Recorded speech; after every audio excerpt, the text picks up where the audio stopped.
आहा, आकर सब विराजमान भय, तो सब अपने अपने बल का अनुमान बताएं। कोई कहे कि हमने 4 राक्षस मारे, किसी ने कहा हमने 10, किसी ने कहा 20। हनुमान जी से पूछा तुमने कितने? हनुमान जी बोले अनलिमिटेड, हमारी कोई गिनती नहीं है। बोले क्यों? बोले हमने सामू से भी मारे और पीछे पूंछ ने भी संघारे। अच्छा, बोले जय हो। लेकिन सब बानरों की नजर गई जामवंत जी के ऊपर। आहा हा, सभी बानर बोले जामवंत जी, जामवंत मंत्री अति बूढ़ा। हे जामवंत जी महाराज, आप तो बूढ़े हो गए, आपने खाता खोलो, आपको श्री गणेश भाव, एक आध राक्षस मरो। जामवंत जी बोले हमने नहीं मारा एक भी। सब बानर हंसने में लगे। भैया बुढ़ापे में ज्यादा दम नहीं होता है, बुढ़ापा तो देखने योग्य ही होता है, सिर्फ दर्शन करो जय जय सीताराम। जामवंत जी को बड़ा बुरा लगा, राम जी की तरफ देख के बोले देखो सरकार, हमारी कितनी हंसी हो रही है आपके रहते। भगवान बोले कोई बात नहीं, ज्यादा टेंशन मत लो, चिंता में मत रहो, एक काम करो। बोले क्या? इनको हंस लेने दो। दुनिया वाले तो लोगों की असफलता पर हंसते ही हैं, लेकिन जो राम जी के हृदय में बसते हैं वो असफल होने के बाद सफल होते ही होते हैं। असफलता बुरी नहीं है, हार जाना बुरा नहीं है, लेकिन हार मान जाना बहुत बुरा है। हारना बुरा नहीं है, हार करके जो जीतने के लिए फिर चल पड़ता है वो हारते हुए भी जीत जाता है।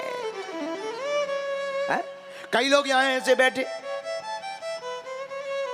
जो सोच रहे कि हार गए। जैसे एक कथा बताते हैं आपको। 2 भाई थे सगे, पिताजी के पास में एक भैंस एक कंबल।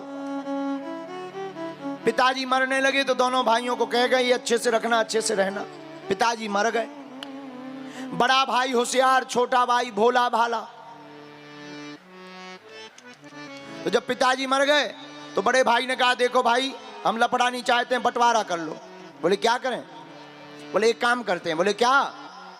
बोले भैंस एक, कंबल एक, हम 2, बंटवारा ऐसे करते हैं। तो बड़ा भाई बड़ा चतुर, बोले सुनो, आगे का हिस्सा भैंस का तुम्हारा, पीछे का हमारा, क्योंकि हम बड़े हैं, हम पीछे ले लें, तुम छोटे हो, आगे ले लो, आगे आगे।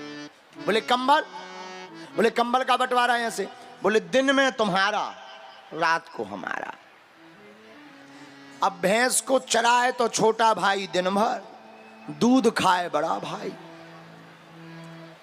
कंबल, कंबल में ठंडियों में सोए रात भर भाई बड़ा भाई, और दिन में सोता कौन है? सो ये दिन भर ले बैठे रहे, दिमाग खराब। लेकिन एक महात्मा की संगत मिल गई तो महात्मा ने कान में एक मंत्र दे दिया। बोले इस मंत्र का प्रयोग करना, तुम्हारी समस्या का हल। आहा हा, हल क्या बताया? बोले सुनो, जो हल मिला ये हल को लेकर के समस्या का समाधान लेकर गया। बड़ा भाई दूध लगाने बैठा, सोई इसने लठ उठा करके भैंस के मुंह में लगाना शुरू कर दिया। बड़ो भाई बोलो ये क्या है? बोले पीछा तुम्हारा, आगे का हिस्सा हमारा, हम कुछ भी करें तुम्हें क्या लेना देना। अब आप विचार करो, भैंस में आगे लठ घले हुए, पीछे वाले की क्या दुर्दशा भई हुई है। बड़ा भाई समझ गया किसी ने ज्ञान दे दिया है। अब रात को कंबल बड़ा भाई सो के लेकर के सोया। सुबह हुई, लो अब तुम्हारी बारी आई। छोटे भाई ने लिया सो पानी में डाल दिया। शाम हुई, बोले कंबल ले आओ। बोले वो डालो, उठा लो। बोले ऐसे कैसे, गीला क्यों कर दिया?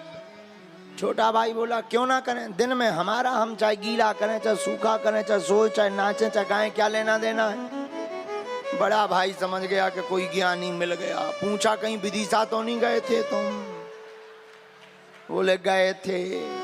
बोले तो अब एक काम करो, एक दिन हम भैंस को चराएंगे, एक दिन तुम चराना, एक दिन हम दूध खाएंगे, एक दिन तुम खाना। एक दिन हम रात को सोएंगे, एक दिन तुम सोना, पर पानी में ना डालो। तो कई लोग ऐसी भी ठिकाने लगा देते हैं बुद्धि को लेकिन हार नहीं माननी चाहिए। छोटे भाई ने हार नहीं मानी। ऐसे ही जामवंत जी से रघुनाथ जी कहते हैं, जामवंत जी हार नहीं माननी चाहिए। अगर ये तुम पर हंस रहे हैं तो चिंता मत करो, हम इनको अभी जवाब नहीं देंगे। द्वापर युग में जब कृष्ण अवतार लेकर आएंगे तब 28 दिन तक युद्ध करके बताएंगे कि बुढ़ापे में भी क्या दम है।